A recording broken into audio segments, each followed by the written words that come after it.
Hello and welcome again. Thank you very much. आज हम फिर से नई क्लास के लिए आ चुके हैं। हमारा आज का क्लास है पास्ट परफेक्ट टेंस। हम लोग पास्ट एंड इंफिनिट टेंस पढ़ चुके हैं, पास्ट इम्परफेक्ट पढ़ चुके हैं, इसको कंटिन्यूअस भी कहा जाता है। और आज हम लोग जो है पास्ट परफेक्ट पे जा रहे हैं काम करने के लिए। इससे पहले मैं उन सक्सेसफुल कैंडिडेट्स जो आज इंडिया में आईएएस और आईपीएस बन चुके हैं उनको सबसे पहले मुबारकबाद देता हूं और उनको जो है कंग्रेचुलेशन कहता हूं। ढेर सारी बधाइयाँ, ढेर सारी शुभकामनाएं उनके लिए। और जो लोग इस साल सक्सेस नहीं हो पाए, जो कैंडिडेट्स अपने जद्दोजहद के बाद, अपने स्ट्रगल के बाद, अपने पूरी प्रयत्न के बाद सक्सेस नहीं हो पाए, उनके लिए मेरी तरफ से शुभकामनाएं हैं और आशीर्वाद है, मेरी दुआ है कि अगले साल जो है वो बेस्ट करें और अपना परचम कामयाबी का जरूर लहराएं और कामयाबी का मजा चखें। उनके लिए भी हमारी तरफ से तहे दिल से आशीर्वाद है, उनके लिए दुआ है। तो चलिए हम आगे की तरफ सेशन की तरफ बढ़ते हैं। आज हम पास्ट परफेक्ट टेंस पढ़ेंगे। ये बहुत ही इंपॉर्टेंट चैप्टर है टेंस का। टेंस चूंकि ये मैं थोड़ी बहुत इसमें हिंदी लिखूंगा क्योंकि ये बेसिक भी है और स्लाइटली हम एडवांस की तरफ मूव करेंगे। जब टेंस खत्म हो जाएगा फिर हम आपको एडवांस टेंस की तरफ लेके चलेंगे, जिसके अंदर हम बताएंगे कि आप किस तरह से जो कम्पिटिटिव एग्जाम्स के अंदर जो आपके क्वेश्चंस आते हैं, स्पॉटिंग एरर्स आते हैं, फिल इन द ब्लैंक्स आते हैं, उसको कैसे आप टैकल करें। तो बेसिक से हम एडवांस की तरफ बढ़ते हैं। Without delay let's move forward. आप देख सकते हैं स्क्रीन के ऊपर हमने यहां पे लिखा हुआ है कि past perfect tense. Past perfect tense को के हिंदी कुछ इस तरह होती है जिसको हम बोलते हैं परफेक्ट का माना होता है पूर्ण। परफेक्ट का माना होता है पूर्ण, यानी ये कंप्लीट हो चुका है। सेंस ये कहती है कि ये कंप्लीट हो चुका है। और पास्ट मतलब भूत और परफेक्ट मतलब पूर्ण और टेंस मतलब क्या, काल। यानी पास्ट परफेक्ट टेंस मींस पूर्ण भूत काल। इसकी कुछ बनावट भी होते हैं, आप देख सकते हैं। उसके ऊपर हमने एक स्ट्रक्चर लिखी है। स्ट्रक्चर से पहले मैं चाहता हूं कि कुछ इसकी आइडेंटिफिकेशन हम जाने कि इसको कैसे पहचानते हैं इस टेंस को। सबसे पहले हम आइडेंटिफिकेशन पे काम करते हैं। आइडेंटिफिकेशन,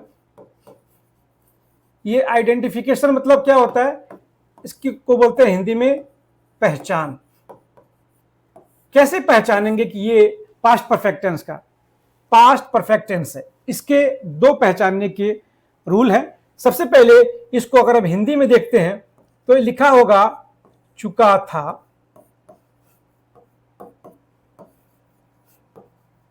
चुकी थी, या चुके थे।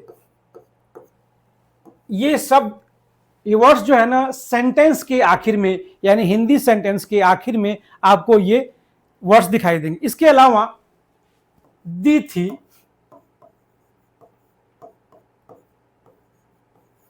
ली थी, ई थी, ये भी शब्द भी कभी कभी आपको लास्ट में मिल जाते हैं। तो ये इसके हिंदी सेंटेंस के बनावट में पाई जाती है। जिस तरह से आप देख सकते हैं कि वह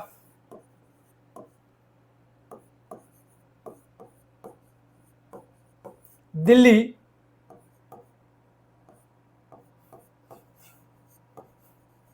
जा चुका था। अब यहां पे आप देख सकते हैं चुका लिखा, चुका था, जो हमारी इस आइडेंटिफिकेशन को बताती है। ये इसकी हिंदी स्ट्रक्चर हो गया।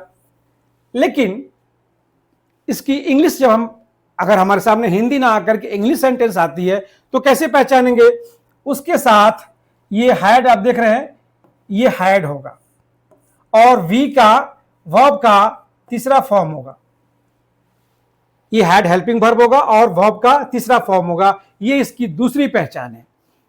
तो आपको क्लियर हो गया होगा कि जिस सेंटेंस के आखिर में चुका था, चुकी थी, चुके थे, दी थी, ली थी, ई थी आदि अगर हो तो समझ जाएं कि वो पास्ट परफेक्ट टेंस है।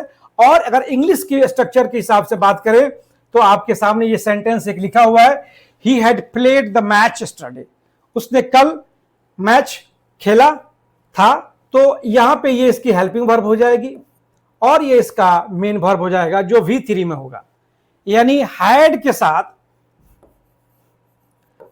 साथ V3 जरूर होगा।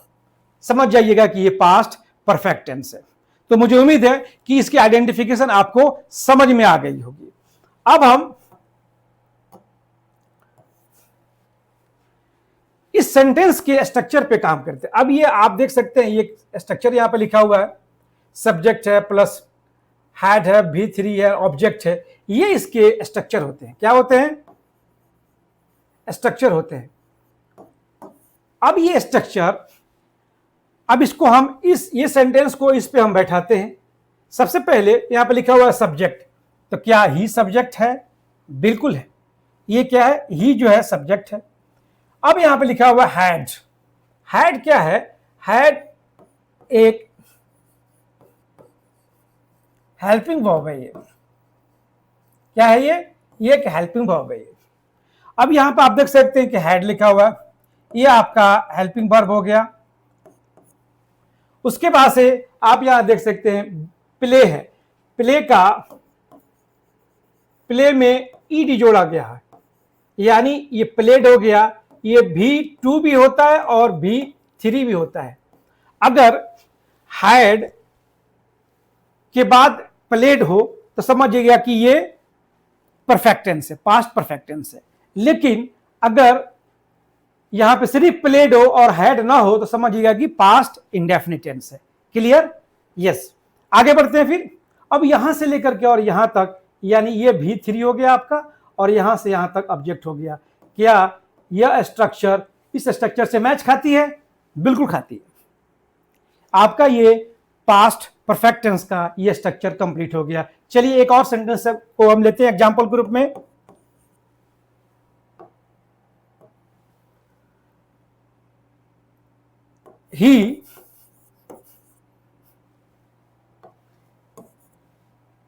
He had gone to Delhi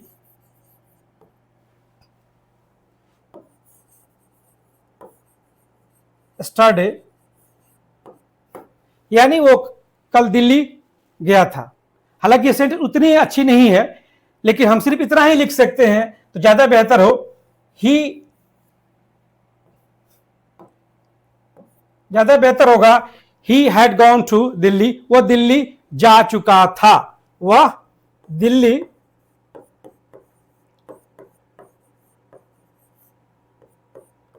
जा चुका था। अब यहां पे सब्जेक्ट हो गया, ये इसका ऑब्जेक्ट हो गया, जाना जो है वर्ब हो गया। तो यहां पे क्या लिखेंगे? ही सब्जेक्ट हो गया, हैड इसका हेल्पिंग वर्ब हो गया, गॉन इसका V3 हो गया, और कहां गया था? दिल्ली। ये अब इसका ऑब्जेक्ट हो गया। यानी ये सब्जेक्ट, ये ऑब्जेक्ट, ये आपका V3, उसके बाद से हैड। लेकिन ये हिंदी की बनावट के हिसाब से मैं बता रहा हूं आपको, इंग्लिश में इस तरह की बनावट नहीं होती है। ठीक है? तो ये हो गया आपका सब्जेक्ट, ये हो गया ऑब्जेक्ट, ये सब्जेक्ट हो गया, ये आपका हेल्पिंग वर्ब है, ये V3 है, और टू दिल्ली, टू इसलिए लगा क्योंकि प्रीपोजिशन है, और दिल्ली जो है जगह है, ये इसका ऑब्जेक्ट है। तो ये आपका बेसिक पास्ट परफेक्ट टेंस की स्ट्रक्चर इसमें कंप्लीट होती है। हम इसको थोड़ा और डिटेल से पढ़ते हैं।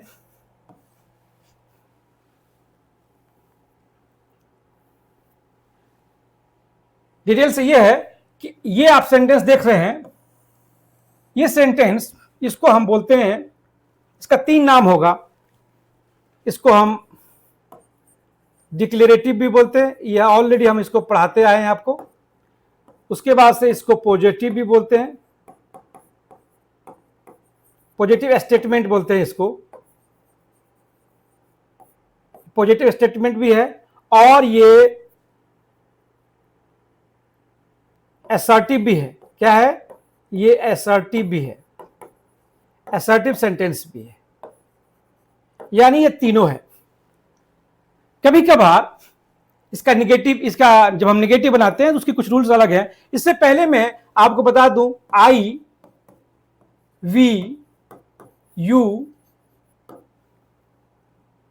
ही, सी, इट, दे, इन सभी प्रोनाउन के साथ हैड आता है। क्या आता है? हेल्पिंग वर्ब हैड आता है। हेल्पिंग वर्ब हैड आता है। इसके अलावा इसके पास दूसरा कोई हेल्पिंग वर्ब नहीं है, इसलिए हैड आता है। इसके अलावा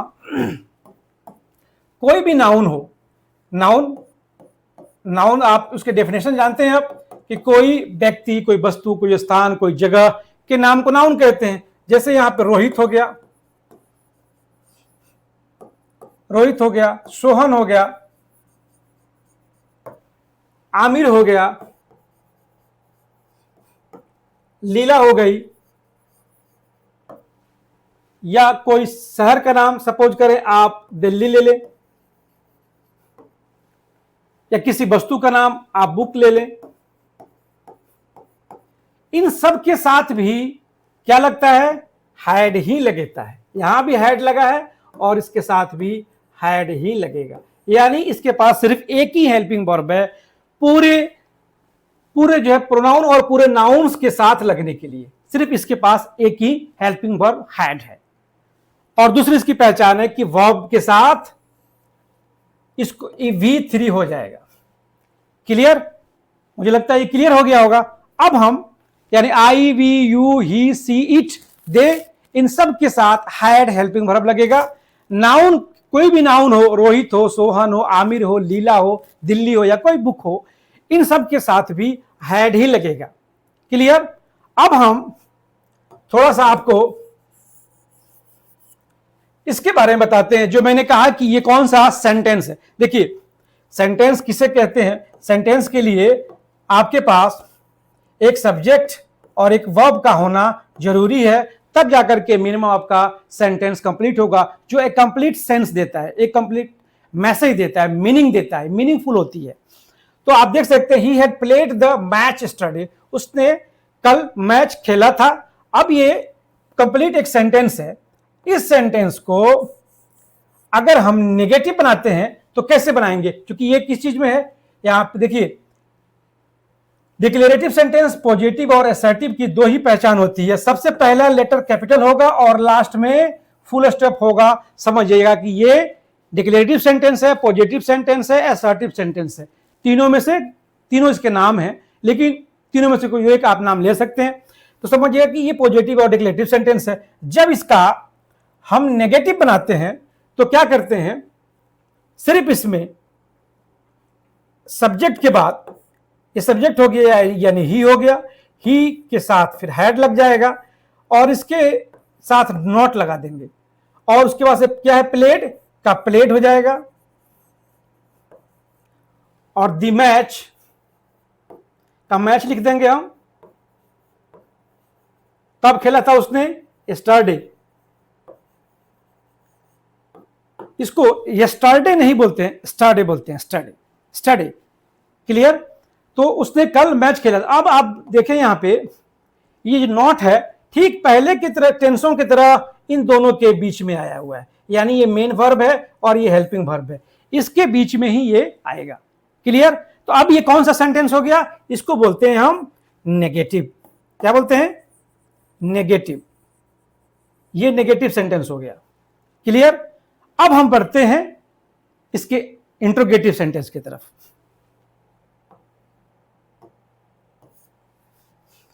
अब इसी सेंटेंस को हम इंट्रोगेटिव बनाते हैं। वो इंट्रोगेटिव कैसे होगा? इसके हेल्पिंग वर्ब जो है ये हैड, सिर्फ इसको बाहर निकाल देंगे। जैसे हैड, इतना ख्याल रहे कि कोई भी वर्ड आप लिखते हैं तो उसका पहला लेटर जो है कैपिटल होगा, हैड। उसके बाद से आप लिखिए ही, हैड ही। प्ले का प्लेड लिख दीजिए, क्योंकि हु बहु रह जाएगा ये वर्ब। द मैच, उसके बाद से यस्टरडे आप लिख दीजिए, और लास्ट में एक क्वेश्चन मार्क्स आ जाएगा। Clear? Had he played the match yesterday, यानी इसका सिर्फ वो सिर्फ हेल्पिंग वर्ब बाहर आया, उसके बाद से सब्जेक्ट लग गया, फिर उसके बाद से V3 लग गया, फिर उसके बाद से मैच, बाकी ये जो ऑब्जेक्ट हु बहु उतार दिया गया। ये इसका इंट्रोगेटिव हो गया। ठीक इसी तरह अगर इंट्रोगेटिव, इसको हम क्या बोलते हैं, इसको बोलते हैं हम इंट्रोगेटिव,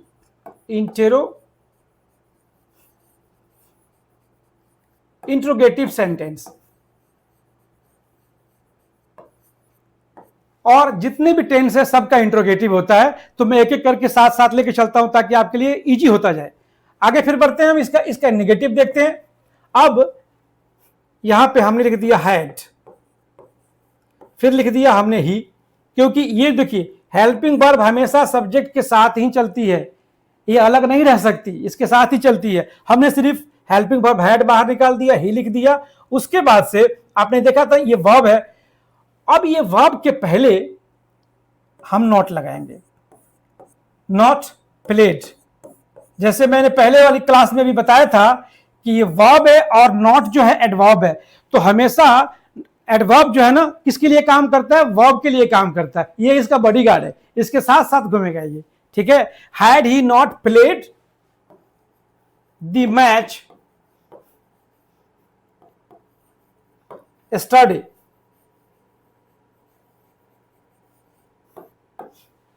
अब यहां पे भी फुल स्टॉप नहीं होगा, यहां पे भी क्वेश्चन मार्क्स होगा। क्लियर? यानी आप देख सकते हैं कि ही और प्लेड के बीच में नॉट आया है, ही और प्लेड के बीच में आया है, नॉट आया है। हेल्पिंग वर्ब बाहर आ गया और ये इसके बीच में आ गया नॉट, सब्जेक्ट और मेन वर्ब के बीच में नॉट आ गया। ये इसको बोलेंगे हम, क्या बोलेंगे इसको, इंटरोगेटिव, इंटरोगेटिव प्लस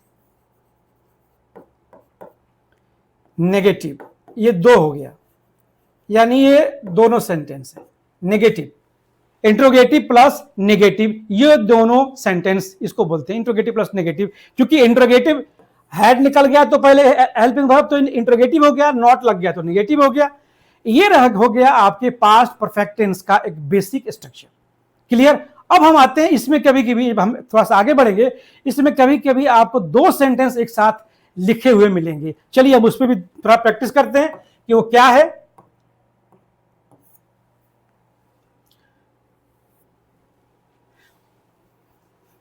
यहां पे अगर एक सेंटेंस हम लेते हैं, सबसे पहले सेंटेंस ये है,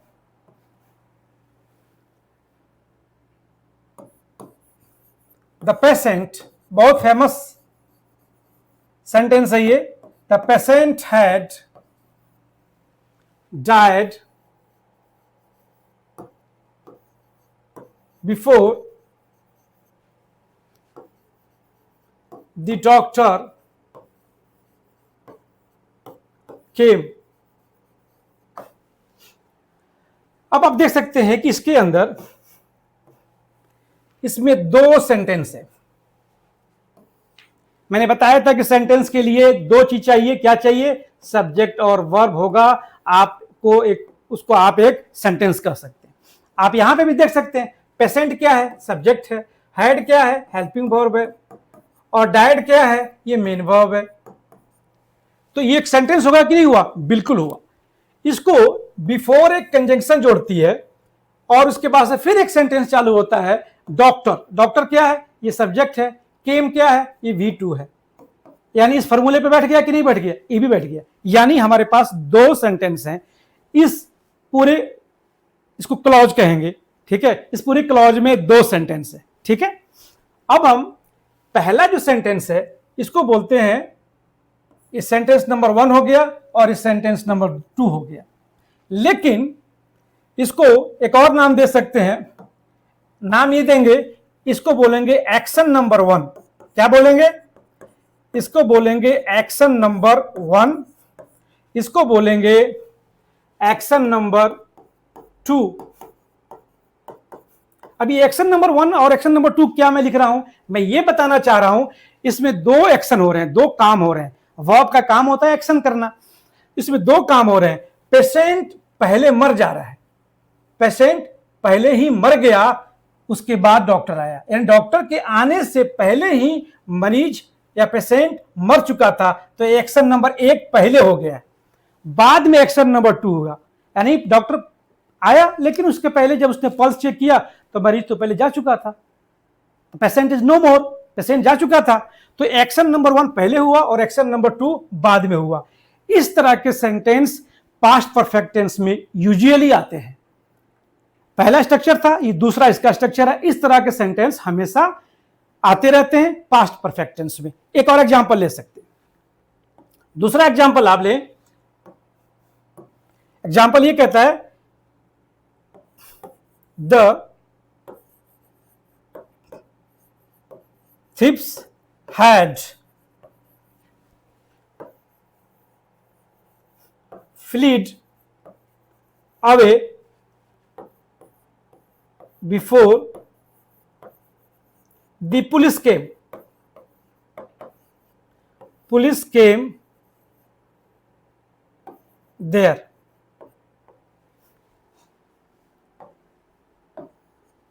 Police came there.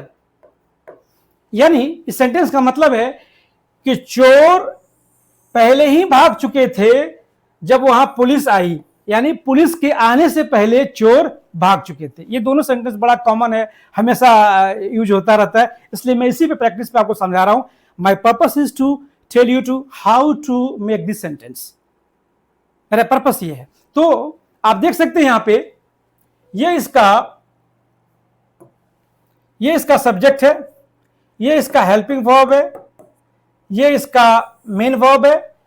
Main verb के साथ यहां पे अवे लगा हुआ है, ये दोनों मिलकर के वर्ब यानी वर्बल क्लॉज बोलेंगे इसको, ठीक है। उसके बाद से बिफोर लगा हुआ, ये कंजंक्शन है, दो सेंटेंस को जोड़ रहा है। पुलिस यहां पे सब्जेक्ट हो गई, केम V2 हो गया, और देयर जो है ये क्या हो गया, ये एक एडवर्ब है, ठीक है। अवे भी एडवर्ब है। ज्यादा डिटेल में मैं पर्सिंग नहीं करूंगा, सेंटेंस का एनालिसिस करूंगा तो फिर थोड़ा कंफ्यूजन आ जाएगी। मैं चाहता हूं आपको ये बता देना कि इस सेंटेंस की बनावट कैसी है। यानी पहला सेंटेंस ये हुआ और दूसरा सेंटेंस, पहला काम कौन हुआ है, चोर पहले भाग गए, बाद में पुलिस आया। तो जो काम पहले होगा उसको पास्ट परफेक्ट में लिखा जाएगा, और जो काम बाद में होगा उसको पास्ट इंडेफिनिट टेंस में लिखा जाएगा। यानी ये हो गया आपका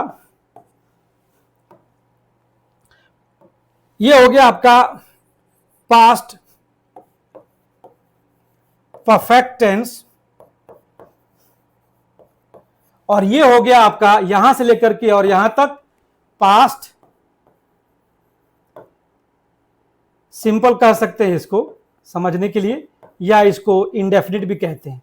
दो नाम है इसका, सिंपल पास्ट भी बोल सकते हैं या पास्ट सिंपल भी, सिंपल पास्ट ज्यादा अच्छा रहेगा। और इसको बोलते हैं पास्ट परफेक्ट, यानी पहले वाला पास्ट परफेक्ट, दूसरा वाला पास्ट इंडेफिनिट टेंस। क्लियर? एक और सेंटेंस लेते हैं फिर आपको क्लियर और हो जाएगा। He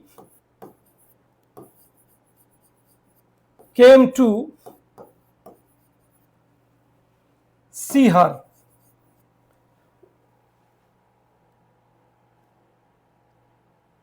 but she had gone to Agra। अभी आप देख सकते हैं इसमें दो सेंटेंस फिर आ गया। He came to see her, वह उससे मिलने के लिए आया। ये हो गया आपका पास्ट इंडेफिनिट टेंस। क्या हो गया? पास्ट इंडेफिनिट, या इसको सिंपल भी बोल सकते हैं, सिंपल पास्ट भी बोलते हैं, ठीक है। ब्रैकेट में लिख दूं, इसको सिंपल पास्ट भी कहा जाता है, ठीक है। तो ही केम टू सी हर, वो उससे मिलने के लिए आया मतलब ये V2 है, इसलिए पास्ट इंडेफिनिट टेंस है। ही केम टू सी हर, वह उससे मिलने आया, बट लेकिन, सी मतलब वह, हैड गॉन वो जा चुकी थी, टू आगरा, कहां? आगरा, यानी उससे पहले वो आगरा जा चुकी थी। ये आपका हो गया पास्ट परफेक्ट, पास्ट परफेक्ट। अब ये इसमें दो सेंटेंस क्लियर हो गया। एक और एग्जांपल आपको दूंगा, क्योंकि ये भी क्वेश्चन अक्सर बच्चों को कंफ्यूज करता है, और वो क्वेश्चन ये है, व्हेन, सेंटेंस व्हेन से शुरू होगा। When I went there, my father had gone to Patna.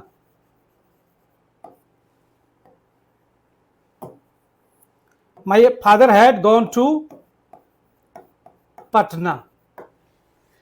जब मैं वहां गया, मेरे पिता पटना, उसके पहले मेरे पिता पटना जा चुके थे। अब यहां पर आप देखें दो सेंटेंस है। ये कौन सा सेंटेंस हो गया? ये हो गया आपका past indefinite. Past indefinite tense हो गया, और यहां से लेकर के और यहां तक ये हो गया आपका पास्ट परफेक्ट टेंस। मुझे लगता है कि आप बिल्कुल ही समझ गए होंगे, क्योंकि मैंने बहुत सारा स्ट्रक्चर बना करके दिया आपके सामने। इसमें हैड लगा हुआ है और V3 लगा हुआ है, ये इसकी बनावट है। और यहां पर आप देख सकते हैं कि वेंट लगा हुआ है, ये V2 है, यानी पास्ट इंडेफिनिट हो गया और वो पास्ट परफेक्ट टेंस हो गया। तो आज के लिए बस इतना ही। Thank you very much.